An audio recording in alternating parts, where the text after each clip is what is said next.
aquí siempre se ha venido hablando, y no solo en Ecuador, en el mundo se ha venido hablando siempre de la matriz productiva, pero nunca se ha hablado de la matriz cultural y de la matriz política, porque tratan de omitir siempre el ámbito político, como que es una cosa del otro mundo, como que es cosa de marcianos, cuando lo político es esencial en toda sociedad, y por supuesto lo cultural. Entonces prácticamente la humanidad, en cierto modo, muy sutilmente se ha sometido a un coloniaje cultural. Yo vengo dando una conferencia, miren, en Estados Unidos, que es padre y madre del capitalismo, y esta cosa que la digo aquí, la digo allá y en todos lados. Y hay mucha gente que está de acuerdo allá y en todas partes, porque el mundo, y quienes sabemos lo que significa la dialéctica, sabemos que el cambio, la transformación, la investigación es el punto de partida para todo progreso en una sociedad.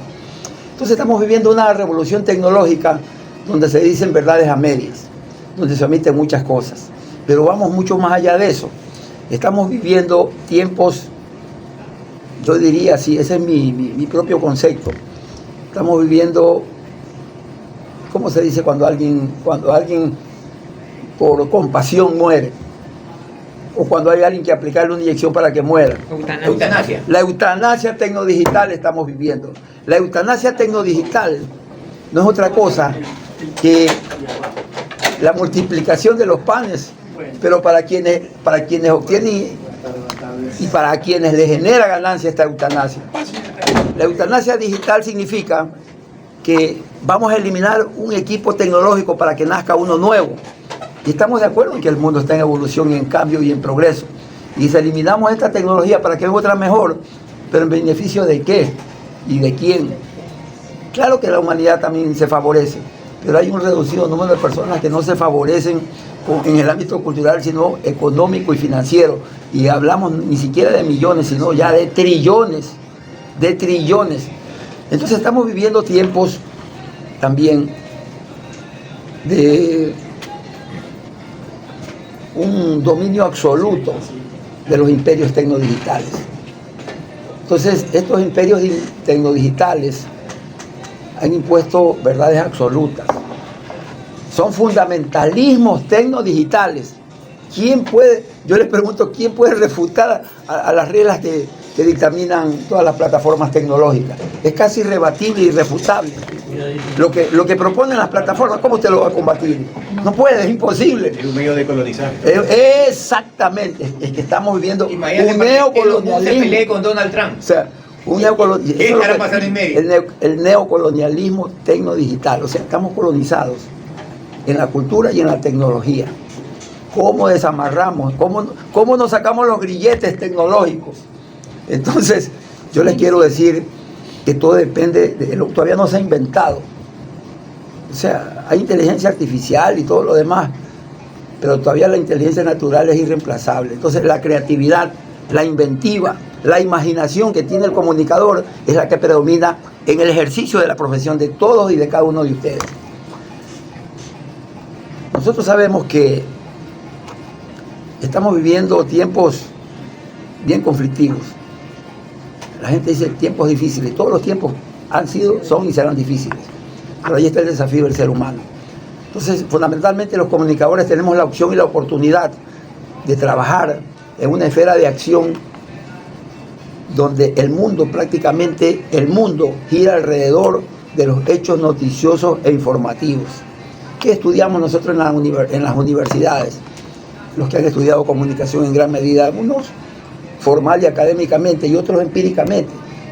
Al empirismo lo han satanizado y lo han estigmatizado, pero el empirismo también ha aportado bastante. Si casi todo el conocimiento científico nace del empirismo, es el punto de partida también. Así que no debemos satanizar el empirismo. Del empirismo se nace y se logran cosas buenas. Lógicamente que en el empirismo hay mucha gente que pasa de la inteligencia natural a la audacia sobredimensionada. Entonces quiero decirles yo lo siguiente, que hay que partir de un objeto de estudio. Todavía no pueden ser reemplazados ninguno de los géneros noticiosos e informativos. Yo vengo aquí a dirigirme a ustedes porque en este proyecto la mayoría van a trabajar en el ámbito de la noticia, de la información, de la crónica, de la entrevista y del reportaje. El género informativo, los géneros son informativos, interpretativos y de opinión. Hay que clasificarlos y cada uno tiene especificidad totalmente distinta y diferente la una a la otra. Por ejemplo, ustedes tienen que saber, y no creo que estoy descubriendo la pólvora, ni mucho menos, cuando la noticia se convierte en información y cuando la información se convierte en noticia. Eso hay que saberlo, y no solo saberlo, dominarlo, porque así es como se manipula, pues, a la población, así es como se manipula a la comunidad, y la gente no se da cuenta. Prácticamente nos convierten en zombies, porque no avanzamos y no nos profundizamos en el conocimiento y en el estudio de la ciencia de la comunicación. Hay muchos que sí, otros menos, otros más, pero yo pienso que todos tienen que profundizarse. No hay necesidad de ser periodista ni comunicador titulado, porque mientras usted más conoce de comunicación, en el consciente y en el subconsciente será imposible. Usted le pone una muralla. Son como esos muros de protección que tienen en la guerra entre Israel y Irán, ¿no? Que tiran un misil y tienen un muro protector que lo bloquea. Así tiene que ser el ser humano en su inteligencia y en su preparación. Nos mandan misiles de cosas, nos venden ideas, nos venden productos, y tenemos que tener los anticuerpos intelectuales y culturales. Entonces, es muy importante saber y dominar esto. Bertolt Brecht decía: no basta solo con conocer la verdad hay que conocerla e investigarla a fondo. Conocer e investigar la verdad a fondo implica investigación. En esto se investiga mucho. Lamentablemente, muy poco se difunde sobre estos temas. Muchos años atrás, diría unos 40, 50 años, hubo un tipo, un canadiense, miren ustedes, no era ni ruso, ni cubano, ni era alemán, ni de la Alemania Democrática, la RDA, ni era de Vietnam, ni de Corea. Era un canadiense el que inventó la teoría de la aldea global, Marshall McLuhan. Cuando Marshall McLuhan salió a la luz con el proyecto de la aldea global, los comunicólogos y los que no lo eran, pero más que nada el status quo, el establishment, que no es otra cosa que el poder establecido, las estructuras del poder, los poderes fácticos, los poderes que usted no los ve, no los siente, pero que ahí están, que existen y que determinan y toman decisiones y se toman el nombre de la comunidad. Yo he estado viendo últimamente, yo no sé por qué razón, me resulta hasta sospechoso que en las plataformas tecnodigitales están promoviendo a manera de recorderis los grandes golpes de Estado que se han dado en Latinoamérica. Los grandes golpes de Estado que se han dado en Latinoamérica siempre han tenido un fondo y una razón. Se han tomado el nombre de la opinión pública para el golpe de Estado. Dice la opinión pública. Y yo les pongo un ejemplo muy cortito aquí en el Ecuador. Y no vamos a decir que el personaje al que se le dio un golpe de Estado era un revolucionario. Era un hombre que provenía de la más rancia y vernacular oligarquía guayaquileña y ecuatoriana, el doctor Carlos Julio Arosemena Monroy. Mira, este hombre lo satanizaron, lo estigmatizaron y lo derrocaron. Pero primero le promovieron una campaña. Le promovieron una campaña de descrédito, ¿ya?, de desprestigio, de ridiculización, etcétera, etcétera, etcétera. Este hombre que hizo carrera política en un partido populista como fue el velasquismo, que no era un partido revolucionario, todo lo contrario, un partido que pertenecía a las estructuras más conservadoras, a los poderes económicos y financieros dominantes, al sector agroexportador de la costa. Y haya tenido gente ligada a familias tradicionales muy famosas entre comillas, famosas porque siempre estuvieron involucrados en latrocinios, en negociados, etcétera, etcétera. Se tomaron el nombre del país para decir que íbamos a ganar la guerra del Perú y compraron un armamento que íbamos a derrotar. Y eso fue el famoso caso de la chatarra en el año 1961, cuando, yo no le voy a decir, le dejo esa materia para que la investiguen, quiénes eran los ministros de defensa. El hermano de Febres Cordero. ¿Quiénes eran los ministros de gobierno? ¿Quiénes eran los personajes de la cúpula de poder del doctor Velasco Ibarra? Acosta Velasco. Exacto, los sobrinos. Bueno, todos esos personajes luego usted los encuentra involucrados ya en hechos de sedición para derrocar al doctor Velasco, para el doctor Carlos Julio Arosemena. El doctor Carlos Julio Arosemena, que siendo vicepresidente de Velasco, no le pidió permiso a nadie para irse a recorrer los países de la órbita socialista, un hombre que provenía de como le decía, la rancia vernacular, oligarquía bancaria de Guayaquil. El padre fue el dueño y fundador del Banco de Descuento, doctor Carlos Julio Arosemena Tola, que en la crisis del 47 creo que fue, que lo llamaron lo obligaron a que sea presidente de la República.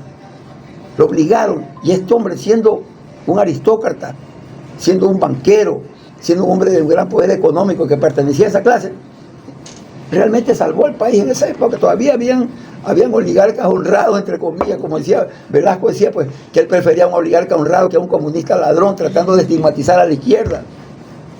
Hay que saber la historia hay que leerla. Él formó el CIC, sí. El partido del CIC. Ese era el partido de Otto Semena Gómez, que se llamaba Semena. Coalición Institucionalista Demócrata, partido que llegó al poder por un voto y por un autovoto. En esa época no se acostumbraba a votar por sí mismo. El doctor Otto Semena solo era él el único representante, la única representación que tenía el Parlamento de la Asamblea Nacional Constituyente del año 1967, que le sucedió en el poder al señor Clemente Lleró Vindaburu, que había derrocado a la dictadura militar con el apoyo de las fuerzas vivas y vivarachas de Guayaquil. Ya. Entonces llamaron a una asamblea constituyente, y en esa asamblea constituyente el doctor Arosemena era el único representante, mientras los demás partidos, el Partido Liberal, el Partido Conservador, el CFP, que ya surgía con una gran fuerza política, que tenía solamente 5 representantes: Hassan Bucarán, Jaime Roldós, que era uno de los diputados más jóvenes, Zorobabel Coral Navas, el doctor Eliezer Pérez Jurado y el doctor Martín Manos Albas Vaca. Y el Partido Liberal, que tenía aquí en la provincia del Guayas 2 diputados, el doctor Raúl Clemente Huerta, el Raúl Clemente Huerta, el perdedor de los perdedores, y el segundo era este sujeto que Hassan Bucarán le decía, ¿cómo se llama este compañerito que tiene sonrisa de caballo de carrusel? Que era Agdón Calderón Muñoz. Agdón Calderón Muñoz. Entonces con esos dos diputados, y miren, y resulta que quería ser presidente. Les voy a contar este pasaje histórico que es importante que ustedes lo sepan. Se disputaban la presidencia de la República para sucederlo en el interinazgo a Clemente Lleró. Por la derecha, Camilo Ponce Enríquez, que ya venía a ser presidente de la República, ganándole en fraude al doctor Raúl Clemente Huerta. Acuérdense del fraude de Catacocha Loja, donde participó el coronel Armijo Valdivieso a través de su hermano, que era sacerdote, y le gana por 2.000 votos, entre comillas, al doctor Raúl Clemente Huerta. Allí fue cuando Velasco Ibarra dijo: o yo trituro al frente o el frente me tritura a mí. Lo trituró, pero con un fraude. Entonces, bueno, déjenme terminar la historia. Mire cómo ha sido los grupos ancestrales, los grupos que han detentado el poder. Hijo de puta. Se peleaban el poder. El doctor Otto Arosemena, que venía anteriormente siendo liberal apoyándolo al doctor Raúl Clemente Huerta, fue jefe de campaña. Y luego el doctor Camilo Ponce, que quería nuevamente ser presidente. Se reúnen en Quito y le dijo Otto Arosemena a Camilo Ponce: usted no tiene los votos para ser presidente, yo los tengo. Le dijo: ok, muy bien. Entonces se abrió a un lado y le dio la oportunidad para que sea candidato. Resulta que tampoco los tenía, pero él tenía una estrategia fabulosa. No se estilaba a votar por uno mismo. El suplente del doctor Otto Arosemena Gómez era nada más ni nada menos que el inefable doctor Heinmeller Freile, sobrino nieto de Freile Saldumbí, el que participó en la masacre de Eloy Alfaro. Esos son los grupos de poder que se van sucediendo. Aquí hay periodistas que no saben de política. El periodista lo primero que tiene que saber es las ciencias políticas y la historia del Ecuador. Y entonces, bueno, sale de candidato el doctor Otto Arosemena. ¿Y sabe qué hace el doctor Otto Arosemena? Cuando sabía que el competidor de él era Raúl Clemente Huerta, que iba a ganar, le ganaba por un voto, tenía esa ventaja Raúl Clemente Huerta. Renuncia a la diputación el doctor Otto Arosemena y le da paso a que lo suceda Heinmeller Freile. Y Heinmeller Freile, reemplazando a Otto Arosemena, vota por Otto Arosemena. Es decir, que Otto Arosemena votó por Otto Arosemena. Y sin embargo compraron un voto del Partido Liberal de la provincia de Esmeraldas, el doctor Plaza Ledesma, que por coincidencia, por ironía y sarcasmo de la vida, un pariente de él se casó con una hija del doctor Raúl Clemente Huerta. Ahí está Ledesma, un famoso apellido que aquí ustedes lo han visto, gobernador, ministro, ya proviene. Entonces, hay que saber la historia y ligar los nombres y apellidos de los sectores dominantes de aquí, de la ciudad y del país. Entonces, esas cosas han pasado y la gente no las sabe, no las conoce. No conocen, por ejemplo, que el señor profesor Eusebio Macías Suárez, que ha sido estigmatizado por ser un hombre del pueblo, un cholo cualquiera, un montuyo llegado de Balsar, un concejal que llegó de Balsar y le ganó la concejalía al licenciado Jaime Nebot Velasco, Él le ganó. Eusebio Macías le ganó al señor licenciado. Dame unos minutitos ahí. Eusebio Macías Suárez era amigo del señor padre. Él iba a comer a mi casa, José Macote y Huancavilca. Iba en una bicicleta y tenía un letrero de madera. Un letrero de madera. No sé si era plomero, no sé qué era. Pero iba a comer a mi casa de lunes a viernes, iba en bicicleta. Mi papá lo recibía, eran buenos amigos. Y Eusebio Macías Suárez, el que le escribe la canción, pues, Olga se llamó la ingrata, exactamente, que en mi vida exactamente. ella feliz con Él compuso la letra y la música la hizo el profesor Carlos Aurelio Rubira Infante. Yo conversé mucho ese tema con Rubira. Totalmente de acuerdo. Y con Eusebio, que fue candidato a la presidencia de la República también en las elecciones del año 1968. Tuve candidato a alcalde también. Creo que tuve candidato. No, fue candidato a concejal en la que él le ganó. Claro. La concejalía se la ganó al licenciado Jaime Nebot Velasco. Eso no repite la historia. A ver, aquí tendría que hacer un monumento a este hombre. Y la izquierda lo lanza candidato a la presidencia Eusebio Macías cuando se dieron cuenta que no tenían candidato ganador. Y acuérdense que en esas elecciones, en la del año 1968, la izquierda tradicional propuso de candidato a la presidencia de la República al papá de esta señora Manuela. Estuvo con Correa Manuela, es de Quito ella. La Secretaría de Pueblo. Sí. Gallegos Anda.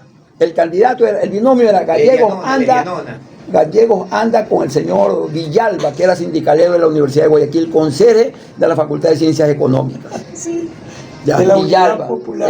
Exactamente. No, entonces, como vieron que como no tenía fuerza la línea de izquierda, los urgistas, encabezados por Pancho Mármol, Carlos Alvarado, Eloy Morán Murillo y otros compañeritos más que ya no están en esta vida terrenal, le proponen ser candidato a Eusebio Macías. Y lo llevan a Eusebio Macías haciendo un ardid político a una hacienda para hacer una especie de como de que la derecha lo había, un ardid político como que la derecha lo había secuestrado. Y resulta que no había todos los datos. O sea, usted siempre tiene pues una logística. Todo estaba, el dato más importante no lo habían considerado, que el profesor Eusebio Macías era diabético. Se lo habían llevado a las 9 de la mañana y eran las 3 de la tarde y no le ha probado un bocado de comida. Y cuando el diabético no come 4 o 5 horas, se descompensa y puede venirle todo lo contrario, pues una hipoglicemia, es decir, que se le baja el azúcar y es peor, todavía le puede dar un infarto. Y eso le dio a Eusebio. Lo llevaron de la hacienda que lo habían llevado a un pueblo por Daule, tuvieron que ir a dejar al hospital Luis Bernaza, como decía Armando Romero, donde se debatía entre la vida y la muerte. Y entonces el presidente de la República, el doctor López Semena, y él ordena una junta de médicos y le salvan la vida al profesor Eusebio Macías. Esas cosas han pasado. Yo quiero retomar el tema, expresándole que aquí en el Ecuador se ha vivido de muchos ardid políticos, se ha vivido de mucha fantasía, de verdades a medias, de mentiras en porciones, que no se le dice la verdad a nuestro pueblo, que en estos momentos la gente está distraída con el celular. Este es el nuevo opio del pueblo. Este es el nuevo opio del pueblo. ¿Ya? El nuevo opio del pueblo. ¿Saben que esa frase le pertenece a Carlos Marx? Entonces Carlos Marx decía que la religión era el opio de los pueblos, porque en esa época pues la religión católica cantaba todo y el clero tradicional decía pues que siga sufriendo, hijito, que por esa vía va a llegar más rápido al cielo. Y entonces te entretenías con eso y te mandaban a misa, a catecismo y a todo lo demás, pero no investigabas a fondo los problemas económicos y sociales. Y el pueblo lo tenían sometido a un coloniaje y lo tenían sometido pues subordinado a lo que definía y decidían los poderes en ese entonces. La iglesia tuvo mucho poder hasta que vino Alfaro y cambió la historia de la República. Pero quiero decirles, yo remitiéndome al momento que estamos viviendo, un cambio total en el universo. Tenemos que mirar no solo el árbol, sino el bosque, como dicen muchos. Y tenemos que ver de que en estos momentos lo que está pasando en el Ecuador es realmente duro y trágico. El Ecuador tiene una situación de dependencia increíble, más allá de lo normal, porque si hablamos en números, la deuda externa en estos momentos pasa de 80.000 millones, es decir, que estamos más allá del 70% del Producto Interno Bruto. Entonces, a ese ritmo de que acaba de venir el presidente de la República pidiendo un crédito y préstamo al Fondo Monetario, y estamos viviendo a punta de préstamos. Viene que ya casi los subsidios se van terminando. Aquí la gasolina está más cara que en Estados Unidos. No me lo han contado. Yo fui con mi hermano a ponerle gasolina a una gasolinera allá en New Jersey. Pues, ¿no? Más cara está la gasolina aquí que allá. Entonces, ¿de qué estamos hablando? Ya el Ecuador dejó de ser petrolero. Como dijo en algún momento jocosamente Rafael Guerrero Valenzuela, este Ecuador es ex petrolero, ex bananero, ex camalonero, y ex velasquista, y ex efepista, y ex andalacista, y ex borjista. Todo eso ha sido el Ecuador. Entonces, ya el Ecuador no es petrolero. 15.000 barriles. 15.000. Sí, es decir, que estamos importando no y repagando por los combustibles. Entonces, ¿de qué hablamos? Lamentablemente, hay realmente una orfandad de liderazgo y esos vacíos hay que llenarlos. Pero aquí está el trabajo de la comunicación, el trabajo de decir la verdad. Decir la verdad cuesta mucho en países como el Ecuador, donde la relación de dependencia muchas veces hace que los compañeros no solamente vendan la cuña, sino que hipotequen la opinión, y eso es grave. Donde los comunicadores tienen una situación de supervivencia. Nadie habla de la unidad del periodismo, no convocan a nadie, y mientras estemos desarticulados o inarticulados, yo creo que el periodismo es una fuerza. Aquí en la dictadura militar jugó un papel preponderante en la comunicación, el periodismo organizado y civilizado. Miren que la primera ley, que se llamaba Ley de Ejercicio Profesional del Periodista, el Comunicador, que se pidió en el año 1975, ley que constituye la libertad de las libertades, se la promulgó en un gobierno militar. Y han pasado muchos gobiernos democráticos y han sido meras reformas, salvo la última que fue que una de las cosas buenas e importantes que se hizo en el gobierno de Correa, y yo no soy correísta, pero tengo que decir la verdad, allí se promulgó, se demoró mucho. Sí, la ley no es mala, hay muchos puntos que son muy buenos, interesantes y tienen actualidad. Allí lo malo estuvo en que se pusieron dos entes de control, la Supercon, que le decían Supercan, y la otra, ¿cómo era la? Bueno, pero la Supercan, entonces llevaban todos los controles y en vez de usar, es como el derecho, los abogados tienen que usar el derecho penal preventivamente, es decir, para prevenir el delito, pero no, pues, esta es el derecho penal, bueno, hemos vuelto a la edad de las cavernas, no es un método, no es preventiva, es represiva. El método, la ley penal es represiva y no preventiva, deberían prevenirse, y ustedes saben que el derecho evoluciona y también involuciona.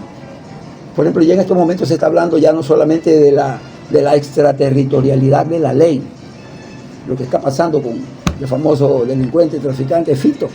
Pues se declaró inocente, pues, el muchacho. Ya, entonces la extraterritorialidad de la ley prácticamente se ha convertido, escúchenme, se ha convertido casi en una transnacionalidad de la ley. Son dos cosas distintas, la extraterritorialidad y la transnacionalidad de la ley. El derecho ha evolucionado y muchos no se dan cuenta, ni los abogados.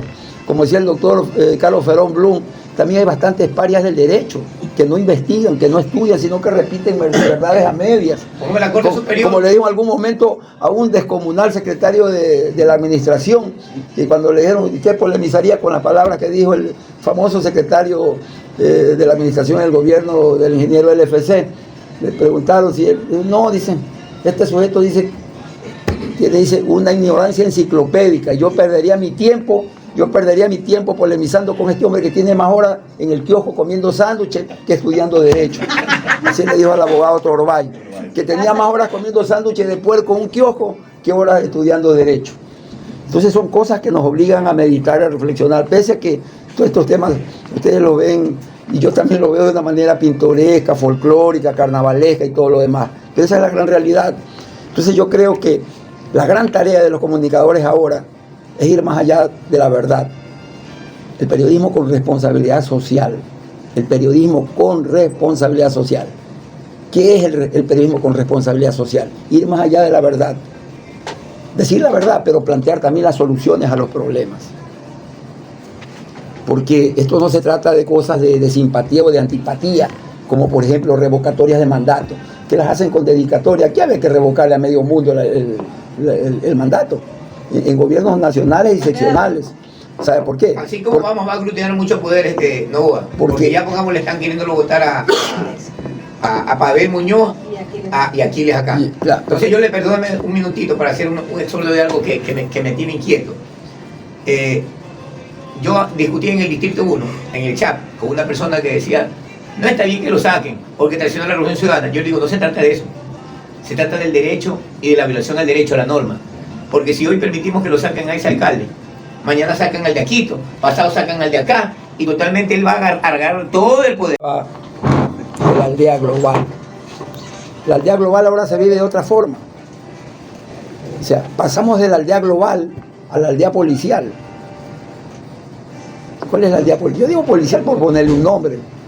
La aldea global, que hablaba Marshall McLuhan, que decía que los seres humanos en el planeta estaban intercomunicados los unos con los otros desde la época primigenia.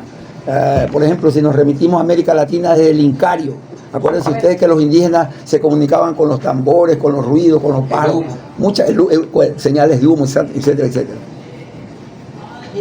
Y eso, y todo eso ha evolucionado, pero en otra forma ha evolucionado. En estos momentos aquí en el Ecuador estamos hablando, se acaba de expedir una ley de seguridad. Una ley de seguridad que cualquiera de ustedes con este aparato puede ser espiado legalmente, entre comillas. Entonces, la Constitución que consagra el derecho a la privacidad, ¿a dónde nos deja? Es decir, que no existe. Eso equivale a que usted se esté bañando en su casa y alguien lo esté viendo en el baño si se está lavando abajo, arriba, si se está enjabonando, poniendo champú. Eso equivale a que usted le espíe en una conversación. Está bien que cuando se trate de eso para hechos únicos y exclusivos de delitos, como especialmente los delitos transnacionales, de tráfico de drogas, etcétera, etcétera, etcétera, de lavado de dinero. Pero a pretexto de eso, se rompen todos los candados. Se rompe la privacidad, y entonces cualquiera de ustedes puede ser espiado y puede ser perseguido y puede ser condenado. Yo creo que en eso se ha fallado especialmente. No se debe permitir. Sí, pero no existen gremios que lo defiendan. Y si las personas dan una opinión, tampoco, porque al momento de dar tu opinión también estás vulnerando supuestamente. Exactamente. Entonces, yo sí creo que es muy importante en estos momentos que el periodismo organizado se una, pero se una con ponencias, con propuestas. El periodismo lo manejan los que no son periodistas. Con propuestas concretas. Porque sabe que los gremios se han dedicado a hacer canastilla social, a concursos de mises, a concursos de modelos, etc. Ese no es el papel. Dan cursos de bordado, de tinturado. El periodismo tiene que dedicarse a investigar, a capacitar, a potenciar, a repotenciar las capacidades, las habilidades y destrezas de los comunicadores. Por ejemplo, para citarle un nombre, hablemos de periodismo informativo. Enseñarle al comunicador lo que significa mensajes entre líneas y mensajes sobre líneas. Que aprenda el comunicador a tener lectura del mensaje entre líneas y sobre líneas. ¿Y cómo es eso? ¿Qué se necesita para eso? Tener conocimiento en el lenguaje. El lenguaje es la clave. El lenguaje. Porque el lenguaje es tan poderoso. El lenguaje, el poder del lenguaje no tiene linderos ni fronteras. A través de la expresión escrita, oral, usted puede derrocar fronteras y banderas. Entonces, yo creo que el comunicador tiene que capacitarse. Y aquí estamos convocados. Yo he venido aquí más que nada motivado por la preocupación que tengo de ver que el periodismo en unos casos marca el paso en el propio terreno, en otros ha retrocedido. Yo creo que las instituciones y los gremios periodísticos tienen que replantearse. Ya eso que vamos a hacer el desayuno de la semana, el bolón de verde con chicharrón, eso tiene que quedar. Está bien como actividad social y para los compañeros, promoverlos, reunirlos, ok. Pero ya para concursos no. Hablemos de periodismo político, darle cultura política. No existe el periodismo apolítico. Ya el decir que es apolítico es ser político. Y el quien dice supremamente que es neutral, sabe que la neutralidad no existe. De la neutralidad hablaba un sobreviviente del Holocausto judío, que fue premio Nobel en el año 1987. Weissel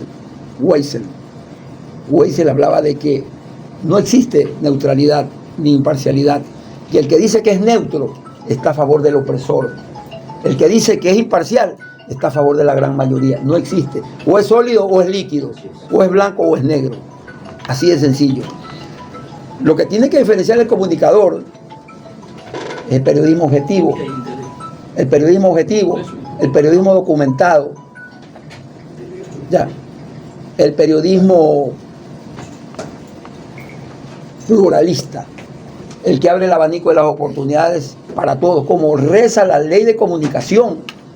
La ley de comunicación, analícenla en muchas cosas, tiene elementos muy importantes, como el derecho a la réplica que antes no existía. No es que existían verdades totales. Entonces, usted puede ser calumniado, vilipendiado, le hacen una campaña y no tiene derecho a la réplica. Imposible. Está bien que no quieran a un ex gobernante, está bien que no simpaticen, pero no por eso todas las leyes que se pidieron en ese tiempo, todas, absolutamente todas van a ser, más la de comunicación. Yo me acuerdo que la ley de comunicación expedida en la dictadura militar del general Guillermo Rodríguez Lara en septiembre de 1975 fue combatida a ultranza. Yo recién entraba a la universidad por esos tiempos. Oiga, a mí me proscribieron. A mí, o sea, siempre me ha tocado lo más difícil. Pero yo nunca he renegado ni nunca he echado culpas. Todo lo contrario, me he llenado de valor para seguir adelante. O sea, me han hecho campañas y todavía quedan. Quedan los enemigos invisibles y quedan los herederos también. Son sucesiones de enemigos y de adversarios políticos. Entonces yo creo que tenemos que prepararnos, fundamentalmente en el ámbito del periodismo moderno. Estoy hablando del periodismo tecnodigital que va desplazando ya al papiro o al papel. Miren ustedes que periódicos como El Universo, que hace 25 o 30 años sobrepasaba los 250.000 ejemplares en circulación, en estos momentos el tiraje a duras penas anda por los 30.000 ejemplares. 30.000 ejemplares, cuando en su proyección tendría que tener ya casi el doble de lo que tenía hace 30 años. Y el futuro será simplemente un sitio web. Entonces, y en gran parte del planeta el papel va desapareciendo, el famoso papiro. Entonces, la imprenta de Gutenberg quedará en un museo, porque ya toda la comunicación fundamentalmente se manejará en el ámbito y en la esfera de acción satelital, digital. Pero hay cosas que no se pueden reemplazar, yo les decía. Y yo insisto, persisto. Ahora, ustedes están en el ámbito de la comunicación digital y tienen que hacer entrevistas. La entrevista tiene una metodología. La entrevista tiene un proceso. Es verdad que nosotros somos campeones mundiales y el periodista tiene que ser buen improvisador. Ojo, yo soy improvisador. Lo que estoy haciendo aquí es sintetizar lo que durante muchos años he aprendido, académicamente y empíricamente. Yo empecé empíricamente. Yo empecé haciendo periodismo en el colegio. Yo gané un concurso. A mí me expulsaron del Vicente. Yo el otro día nos reunimos con motivo de cumplir 50 años de haber copiado, decía un amigo. Entonces 50 años de habernos graduado en el Vicente. Y resulta que yo en el Vicente conocí todas las facetas. Habían buenos profesores, excelentes maestros. Un Román Armendáriz, un Egas Peña, que era de derecha, pero era brillante, pues. Un Alfredo Ciade Marún de biología, un Jaime Roldós. Oye, Jaime Roldós no daba clase, era una homilía la que daba Roldós. No tomaba lista. Roldós no tomaba lista y nadie faltaba. Tenía que votar a los alumnos. Escúcheme. Oye, Jaime Roldós no tomaba lista y nunca se enojaba. Roldós cuando estaba enojado, cuando arrugaba aquí el ceño. Pero muerto de la risa, o sea, es como dicen muchos poetas, es de aquellos maestros que aprende a reír con llanto y a llorar a carcajada. Entonces Roldós era un maestro fuera de serie. Por ejemplo, uno podía discutir y polemizar con él a nivel de alumno a profesor. Pero como decían nuestros abuelos, que tú te pongas pico a pico, imposible, te ridiculizaba. Román lo dejaba en calzoncillo cualquier alumno que quería discutir. Yo me acuerdo que había un compañero que era famoso, que quemaba todas las llantas, hasta las de bicicleta quemaba una manifestación. Entonces Negro Castillo un día se pone a discutir con Alejandro Román. Y el Román era un prepotente intelectual, pues, ¿no?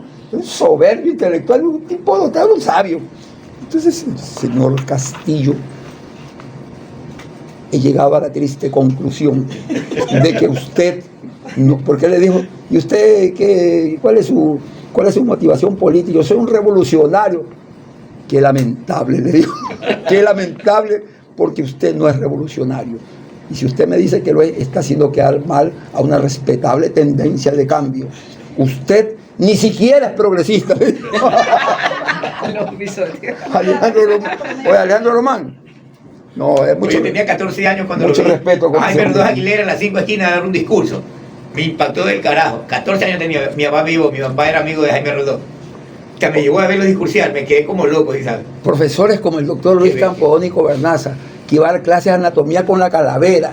Una calavera, sí, pero yo no sé de qué material sería, no la llevaba así, Era de verdad. como los ventrículos esos que llevaban a Don Cheto, decían, ñañito, llevaban la calavera y decían frontal, parietal, occipital, silla turca y efenoides. Oye, era un tipo para enseñar, o sea, lo que te enseñan en segundo y tercer año de medicina, en tercer o cuarto año te enseñaba el doctor Campodónico Bernaza. El doctor Campodónico era famoso en el Vicente, decía que para estudiar anatomía hay que comer 3 veces al día. Decía, anatomía no se aprende con calentadas, decía, porque el que no estudia anatomía día a día, el día del examen sabrá lo que es amar en ausencia. Y tenía un grito de combate cuando ya terminaba la clase. El doctor Campodónico decía, y como dijo, pues ya terminaba, ya era la hora, sonaba el timbre, y como dijo Polanco, entonces no faltaba, ¿qué dijo Polanco, doctor? Y como dijo Polanco, me perdonan las damas, y como dijo Polanco, ningún negro tiene los huevos blancos. Oye, ya esos profesores no existen. Oiga, cúbito, radio, fémur, tibia, peroné, todos los huesos tienen uno por uno. Y el concepto, teología, porque hablaba como cómico. Los huesos son partes blancas y duras y no varía, así varía la raza del individuo. Decía. Bueno, yo también estudié parte de eso y también estuve por allí. Oiga, he tenido el gusto, la satisfacción de tener grandes maestros en la universidad. También he conocido farsantes que no han llegado a la categoría ni siquiera de profesores. Se han quedado como enseñadores. Son enseñadores, no son profesores. Son aquellos que, decía un amigo, que hacen como que enseñan y el gobierno hace como que les paga. ¿Y cómo se llaman los que sí aprendieron pero se quedaron ahí? Perdón. Dejamos la idea. Bueno, en materia de comunicación hay un proceso muy vertiginoso de cambio y yo he tratado de resumir desde Marshall McLuhan que el planteamiento de él pues en su momento causó muchas reacciones. A Marshall McLuhan uno le decían que era gente de la CIA, otros le decían que era de la KGB, de todo. Pero ese tipo lo que era un gran investigador. Pero cuando usted investiga o cuando usted trata de plantear algo nuevo, en un proceso de cambio, la sociedad lo condena, lo persigue. Y cuando ya se ha muerto, así como Galileo Galilei, que decía que la Tierra era redonda, y lo mataron a garrotazos. La iglesia lo castigó. Lo masacraron. Sí, la iglesia y le pidió perdón ya después de 500 años que lo habían matado. Entonces, eso, o sea, el sistema maneja la teoría de los hechos consumados. O sea, primero te castigo y después investigo. ¿Ya? Entonces, y resulta que eres inocente, pues. Y lo que tú planteaste era verdad, pues. Pero resulta que ya te han masacrado, ya te han castigado, ya te han estigmatizado y ya tu teoría vale muy poco. Y los que lo reconocen son meros espectadores de los hechos. Entonces, yo creo que ustedes tienen un papel de gran responsabilidad. Vuelvo y repito, la responsabilidad social, que va más allá de decir la verdad y plantear la solución a los problemas que atañen a la sociedad.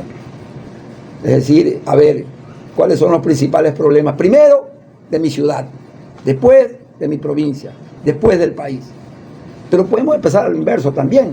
O sea, eso no cambia nada. La realidad del país es una sola y la realidad del planeta es una sola. Por ejemplo, estamos hablando ahora del recalentamiento global, pero muy pocos hablan del recalentamiento social. Muy pocos hablan del recalentamiento social. El recalentamiento social no es otra cosa que la ranchera social. Que las tempestades sociales que estamos viviendo, que la vive el Ecuador y la vive todo el mundo. Entonces la gente dice, y todos lo atacan a Petro, lo atacan a Lula, lo atacaron en su momento al de Uruguay, a Mujica, etcétera, etcétera, al de México, a López Obrador. Pero en la balanza no ponen lo bueno. O sea, en política siempre sobredimensionamos tus defectos y minimizamos tus virtudes. A menos que seas Siempre hablamos de lo malo que tú tienes, pero no hablamos de lo bueno. Y en comunicación tú tienes que ser objetivo. Tienes que ser objetivo y ser pluralista. Pero no por los medios, vuelvo y repito, aquello de la pluralidad aquello de decir la verdad les cuesta mucho a bastante gente. Entonces creo que ustedes, como gente que ve la vida con otros horizontes, tienen que mirar, como se dice vulgarmente, más allá de las narices. Mirar más allá de las narices y no quedarse con conceptos chauvinistas, solamente pensar que el universo es el Ecuador. Hay que mirar el planeta en estos momentos. Con la interconectividad que tenemos, el mundo es universalista. Mire que en un segundo se está conectado con Europa, con un familiar, con teleconferencias. Y ese factor hay que aprovecharlo. Sin embargo, muy pocos lo hacen porque encontramos que la comunicación también es un gran negocio en las transnacionales. Yo creo que, mire, yo me hago una pregunta. ¿Cuánto tiene ganancia Claro? ¿Cuánto tiene ganancia Movistar? ¿Cuánto tienen en el año? ¿Sabe cuánto se llevan? ¿Sí sabe cuánto facturan? Ya le perdí el cálculo. Es un misterio gozoso, pero se sobreentiende que eso sobrepasa, sumados todos, sobrepasa los 4.000 millones de ganancias. Entonces yo me pregunto, claro, pero vienen los otros. Es que donde el Estado estatiza y lo administra, ahí viene la quiebra. Claro que viene la quiebra, pero aquí en el Ecuador solamente falta que inventen algún partido político, así como dicen manos limpias, tienen que crear algún partido que se llame manos enlodadas, ¿no? Manos enlodadas debe llamarse algún movimiento aquí en este país. Entonces, rabo de paja. No, pues, rabo de paja, no, decía Carlos Julio, aquí hay unos políticos que no tienen rabo de paja, son todos de paja. O sea, que son inflamables. Si dice la verdad, te sigue. Si dice la mentira, también te sigue. Porque igual, estamos en lo mismo. Totalmente de acuerdo. Oye, en la guerra había un profesor, J. Real, escribía... Manuel de J. Real, J. Real, filósofo. Oiga, ese tipo hablaba y uno hacía el aura era silencio, porque lo que hablaba era esencia. Bueno, era un tipazo. Ahora yo creo que aquí también el sofisma juega un papel muy importante en el manejo del lenguaje. Yo le decía que tuve un maestro como Jaime Roldós, que nos enseñó mucho, muy a fondo el tema del sofisma. Que la escuela de los sofistas eran los más hábiles oradores que existían en Grecia. Aquellos que en base a la habilidad de la oratoria hacían aparecer como falso lo verdadero y lo verdadero como falso. Con ese lenguaje que él tenía, con ese tono prosopopéyico, Roldós decía, hay un nada que es un algo y un algo que es un nada. Y lo explicaba. ¿Cuál es el nada?